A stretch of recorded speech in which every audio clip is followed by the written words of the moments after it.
O Greg News de ontem falou sobre o Ciro Gomes, e aquilo que o Gregório do Vivier falou no programa revoltou os ciristas.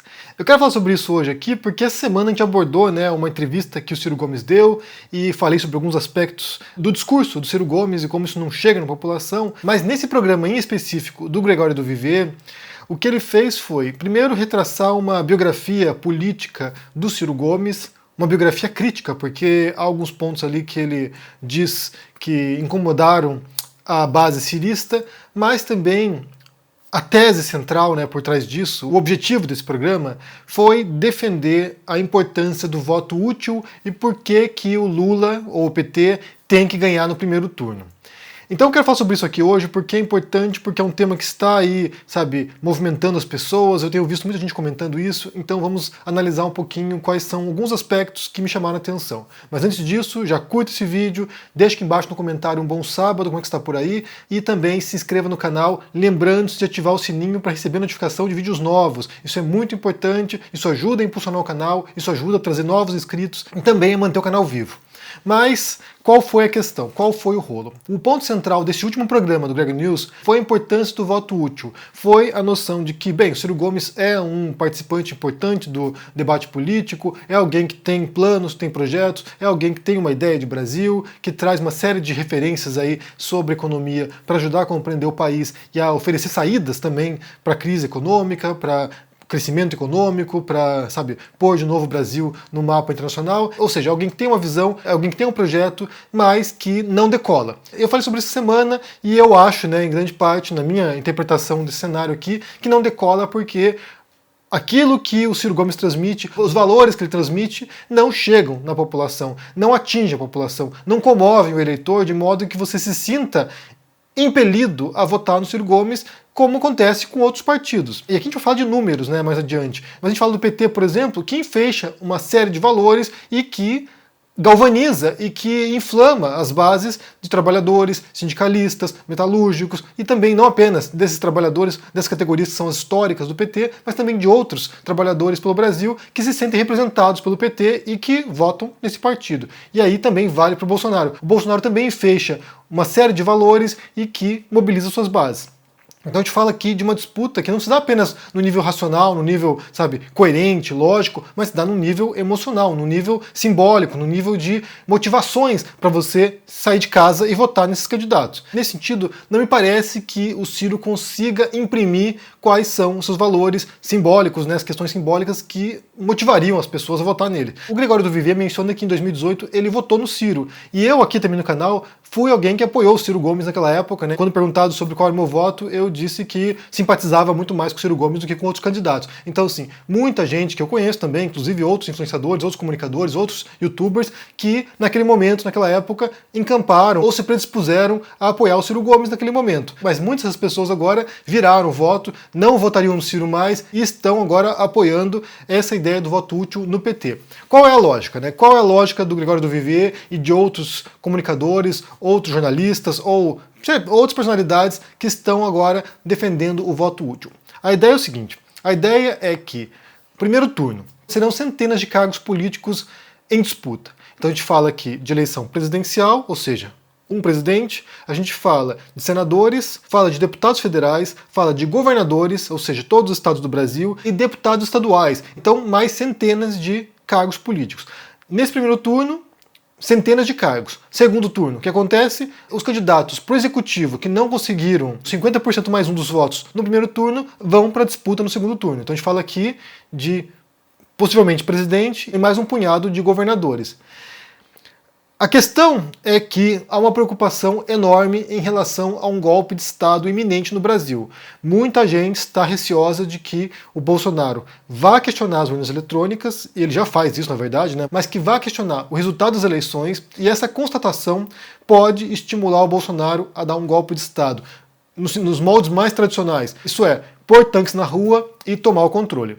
A lógica por trás dessa vitória, ou dessa suposta vitória no primeiro turno do Lula, seria o seguinte, que complicaria demais a vida do Bolsonaro tentar dar um golpe de Estado no primeiro turno, porque aqui você fala de centenas de cargos à disposição, e ele contestar esse primeiro turno vai significar a contestação de votos de aliados dele, ou seja, de deputados, governadores, senadores alinhados ao bolsonarismo. Então, sim, ele vai ter que contestar votos de todo mundo.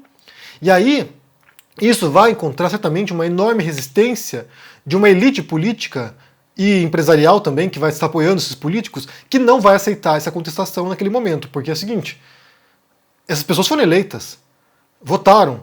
Estamos falando aqui de centenas de políticos. Então, sim, nesse momento, no primeiro turno, seria muito mais complicado para o Bolsonaro contestar as eleições. Já no segundo turno, é um punhado só de cargos à disputa, então se tornaria mais simples o Bolsonaro contestar apenas o segundo turno. Ou seja, manteria a eleição do primeiro turno, manteria os votos do primeiro turno, mas no segundo turno ele contesta e aí dá um golpe de Estado, mantém uma estrutura pseudo-democrática, que foi o que fez o regime militar no Brasil, mantém uma fachada de democracia, que acontece em muitos regimes também autoritários, mantém uma fachada de democracia, enquanto que ele governa supremo como o chefe de Estado. Então, há uma preocupação de que o segundo turno facilitaria a vida do Bolsonaro em relação a um golpe de Estado. Essa é a ideia por trás disso. Essa é a noção de que há um receio de que, nesse cenário, nesse contexto, não votar no PT no primeiro turno facilitaria uma tomada de poder pelo Bolsonaro. Se há elementos para isso, se realmente devemos nos preocupar com golpe de Estado ou não, aí é uma outra questão, porque aí tem que pensar na conjuntura do país hoje, como isso opera.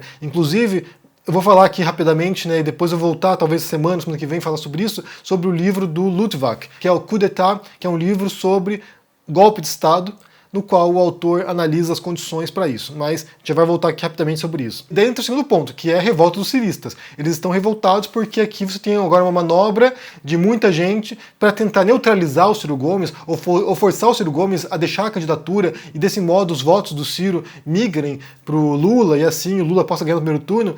Então eles estão revoltados porque eles se acham no direito, e estão no direito na verdade, se acham no direito de votar em quem quiser, e nesse caso é o Ciro Gomes. Do mesmo modo como eu falei semana, né, sobre a Rita Von Hunt, que vem falar que no primeiro turno ela quer votar em chapas mais radicais. Tem o direito dela.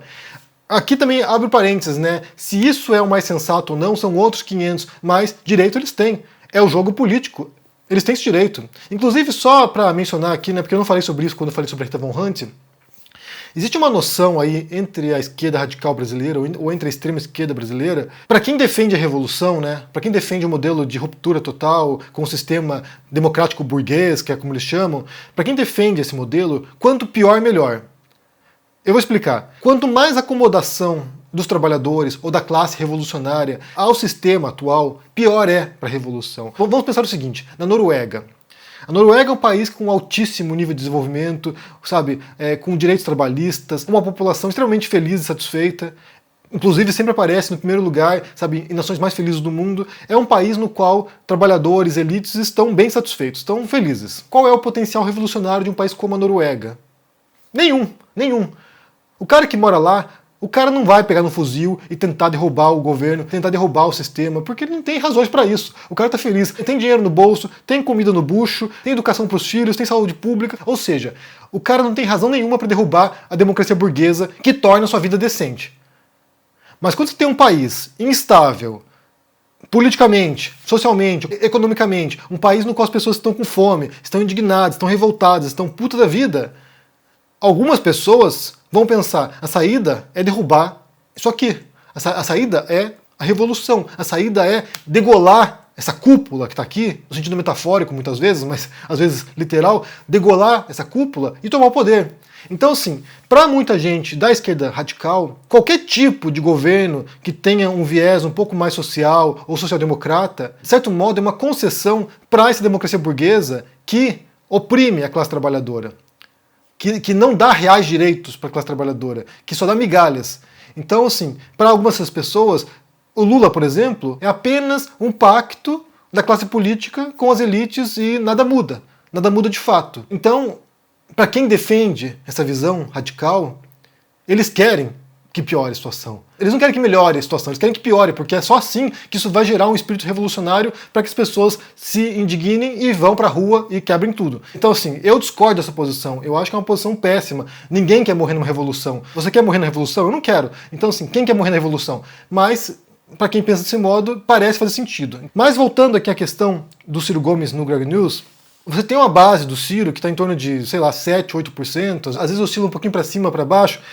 Você tem uma base do Ciro que quer ter o direito e que acredita, talvez, né, que haja alguma possibilidade do Ciro Gomes ir para o segundo turno contra Lula ou Bolsonaro e ganhar a eleição. Isso não vai acontecer. Isso não vai acontecer porque não há números nesse sentido. Eu já falei muitas vezes sobre isso aqui, eu vou repetir algumas coisas que eu já falei ano passado, ano retrasado, porque você tem um jogo que está dividido no Brasil hoje, é um jogo polarizado, é um jogo como se dá.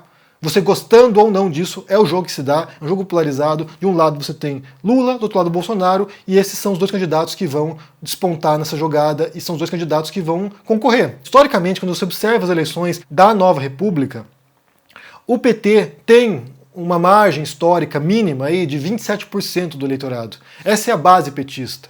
Ou seja, de 100% do eleitorado brasileiro, 27% está fechado com o PT sempre.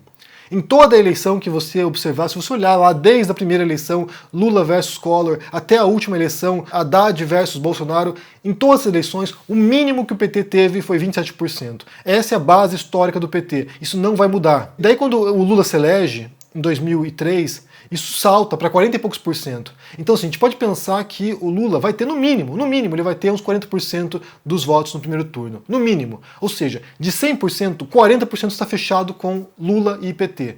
Essa é a margem histórica do PT. Isso não mudou. E aí, por outro lado, você tem Bolsonaro. Bolsonaro tem uma margem também, da última eleição, consolidada, né, de uns 30 e poucos por cento. 27%, 30 e poucos por cento, vai oscilando também. E esses 30% estão comprometidos com o Bolsonaro. Então, assim, 40% do Lula, 30% do Bolsonaro, você tem aqui 30% remanescente para todos os demais candidatos. E isso inclui Ciro Gomes e todos os outros. Para que o Ciro Gomes tivesse qualquer chance de poder ir para o segundo turno, ele teria que conseguir 30% mais um pouquinho, para poder tirar o Bolsonaro da corrida. Isso não vai acontecer, porque esses votos vão ter que sair da esquerda e da direita. E muita gente que é da esquerda já está fechada com o Lula. Ou por razões práticas, voto útil, ou por razões ideológicas.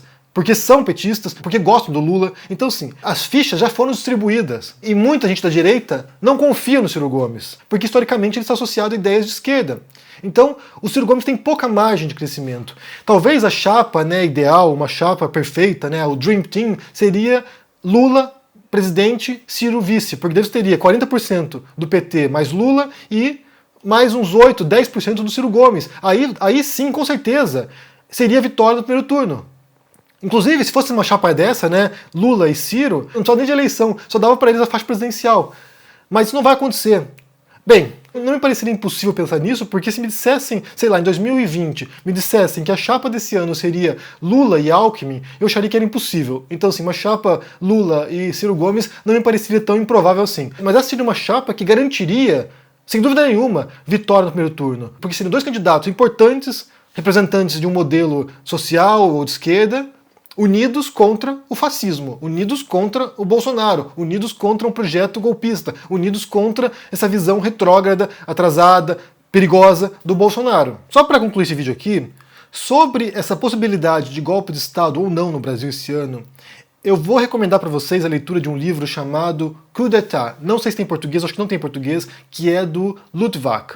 Esse é um autor importante, esse é um livro de referência no assunto. Foi escrito em 69, quando uma boa parte do mundo estava sob regime autoritário, ditaduras. Basta pensar que nesse ano, 69, Portugal e Espanha eram ditaduras.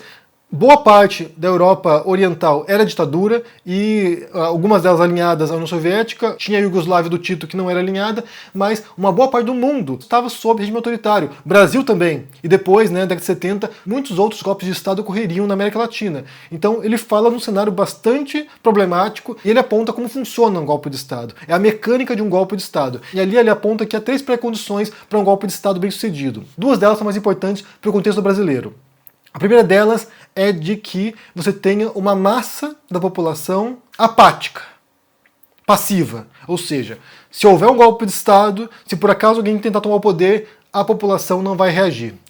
Isso é essencial para um golpe de Estado. Que as pessoas não tenham mobilização, que as pessoas não se importem. Tanto faz, se é um presidente, se é um ditador, tanto faz, a minha vida é uma merda mesmo, tanto faz. A falta de engajamento político é um prato cheio para um golpe de Estado. E essa passividade também tem que estar presente na burocracia estatal e também em demais forças. Por exemplo, militares. Há um golpe de Estado militar e você tem militares que se opõem ao golpe, mas eles pensam assim, faz um cálculo, né? Será que eu vou pegar em fuzil aqui para lutar contra os insurgentes e aí minha arriscar minha vida. Não vou fazer nada disso.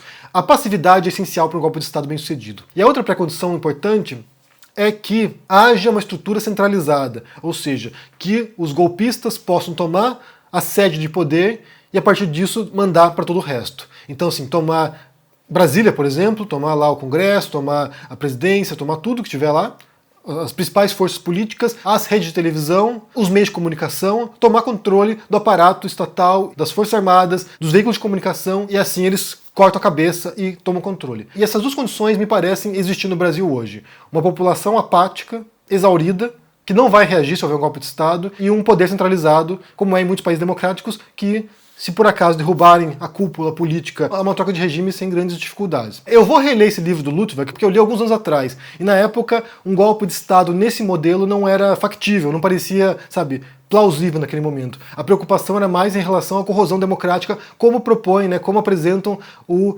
Levitsky e o Ziblatt, no livro deles Como as Democracias Morrem, porque ali eles falam de um outro tipo de corrosão democrática, que são democracias nominais, mas que na prática são regimes autoritários. Mas eu vou reler esse livro do Luttwak e eu volto aqui, talvez semana que vem, para falar mais sobre isso. Mas essa é a preocupação, então sim, só para expor aqui o que aconteceu, o Greg News pede, né, ou propõe um voto útil no PT, e os ciristas não gostaram nem um pouco disso, porque eles acham que isso aí é tentar sabotar a campanha eleitoral, tentar sabotar a possibilidade do Ciro Gomes se tornar presidente. Me diga o que vocês pensam no comentário aqui sobre essa história, né, de um golpe de Estado, se é, sabe, uma preocupação real, plausível isso, o que vocês acham, e também sobre a história do voto útil. Como vocês estão lendo o cenário, o que vocês pensam sobre isso? Deixa aqui embaixo no comentário, deixa o joinha, se inscreva aqui no canal, se torne um membro ou apoiador para dar uma força e se cuide por aí. Um abração e até mais. Tchau!